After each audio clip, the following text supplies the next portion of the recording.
எல்லாத்துக்கும் வணக்கங்க. நம்மளுடைய ப்ரீவியஸ் வீடியோவை பார்த்துட்டு ஜெனிஃபர் அப்படிங்கிற சப்ஸ்கிரைபர் ஒரு கமெண்ட் பண்ணியிருந்தாங்க. அவங்க வீட்டில் எலி தொல்லை இருக்குது, எலிகளை வந்து எப்படி கட்டுப்படுத்துறது அப்படின்னு சொல்லிட்டு ஒரு கமெண்ட் பண்ணியிருந்தாங்க. ஸோ அவங்களுக்கான வீடியோ தான் இது. ஆமாங்க, நம்ம பெரும்பாலும் நம்ம வீட்டில் எல்லாமே ஃபேஸ் பண்ணக்கூடிய ஒரு முக்கியமான ப்ராப்ளம் வந்து எலி தொந்தரவு. எலி வர்றது மட்டும் இல்லாமல் நம்மளுக்கு கூடுதலாக இன்ஃபெக்ஷன்ஸையும் வந்து நம்ம கொடுத்துட்டு போயிடுது. ஸோ இன்ஃபெக்ஷன்ஸை கொடுக்கறது மட்டும் இல்லாமல் நம்மளுடைய கிச்சனில் இருக்கிற பொருட்கள் எல்லாருமே வந்து சேதப்படுத்திடும். நோட் புக்ஸ், ஃபைல்ஸ் இது எல்லாமே வந்து சேதப்படுத்திடும். எலக்ட்ரிக் கேபிள்ஸும் வந்து வீண் பண்ணிடும். முக்கியமான காரில் இருக்கிற பார்ட்ஸ், ஒயரு இது எல்லாமே வந்து டேமேஜ் பண்ணிடும். ஸோ அந்த எலியை அதை எப்படி கொல்லாமல் அதை எப்படி நம்ம வந்து கட்டுப்படுத்துறது, துரத்தி விடுறது அப்படிங்கிறது தான் இந்த வீடியோவில் வந்து பார்க்க போகிறோம். அதுவும் நம்ம வீட்டில் இருக்கிற பொருள்களை வச்சே எப்படி இந்த எலியை வந்து துரத்துறது அப்படிங்கிறது வந்து இந்த வீடியோவில் தெளிவாக பார்க்க போகிறோம். வாங்க வீடியோக்குள்ளே போகலாம். உங்கள் வீட்டில் இந்த மாதிரி ஒரு பழைய கப்பு இருந்தால் எடுத்துக்கங்க. இந்த கப்பில் தான் வந்து நம்ம எலி மருந்து வந்து தயார் பண்ண போகிறோம். ஸோ இந்த கப்பை நீங்கள் வேறு எதுக்கும் வந்து யூஸ் பண்ணக்கூடாது.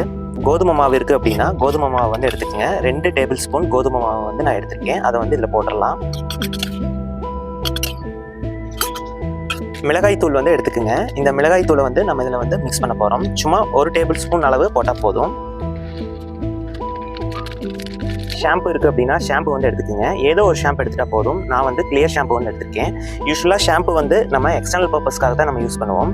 இப்போ நம்ம எலி மருந்து தயாரிக்கிறதுக்காக நம்ம வந்து யூஸ் பண்ணுறோம். இந்த 3 கலவையும் நம்ம கலக்கிறோம் அப்படின்னா வந்து எலிக்கு வயிற்றில் பயங்கரமான ஒரு ரியாக்ஷன் வந்து ஃபார்ம் ஆகுதுங்க. எலி வந்து சாகாது, ஆனால் இந்த ரியாக்ஷன் வந்து வயிற்றுக்குள்ளே நடக்கும். அது வந்து எலியே வந்து கிட்ட வரவே வராது. கொஞ்சம் தண்ணி ஊற்றி இதை வந்து மீடியமாக வந்து நம்ம மிக்ஸ் பண்ணிக்கலாம். இப்போ நம்மளுக்கு அருமையான ஒரு எலி விரட்டி மருந்து கிடைச்சிருச்சு. ஒரு ஒயிட் கிளாத் இருக்குது அப்படின்னா அந்த ஒயிட் கிளாத் வந்து எடுத்துக்கோங்க. ஒயிட் கிளாத் வந்து எலியை வந்து எப்பவுமே வந்து அட்ராக்ட் பண்ணக்கூடிய ஒரு கலர்.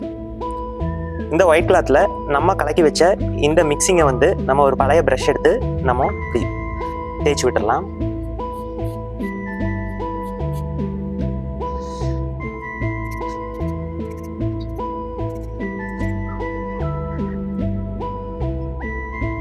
இப்போ ஃபைனலாக எலியை விரட்டுறதுக்கான மருந்தை நம்ம தயார் பண்ணிட்டோம் இந்த கிளாத்தில். இப்போ உங்கள் வீட்டில் எலி எங்கே அதிகமாக வருதோ அந்த இடத்துல நம்ம தயாரித்த இந்த எலி மருந்து கிளாத்தை வச்சிருங்க. பொதுவாக இந்த மாதிரி எலி மருந்துகளை தயார் பண்ணி வைக்கல, நீங்கள் நைட் டைம் வந்து வைங்க. ஏன்னா பகல் நேரத்தில் வைக்கிறீங்க அப்படின்னா வந்து சரிப்பட்டு வராது. குழந்தைகள் வந்து வீட்டில் இருப்பாங்க.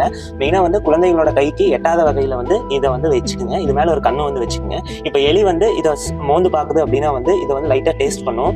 அந்த கோதுமை மாவு ஸ்மெல்லுக்கு வந்து டேஸ்ட் பண்ணும். டேஸ்ட் பண்ணல வயிற்றுக்குள்ளே பயங்கரமான ஒரு ரியாக்ஷன் வந்து அதுக்கு ஃபார்ம் ஆகும்.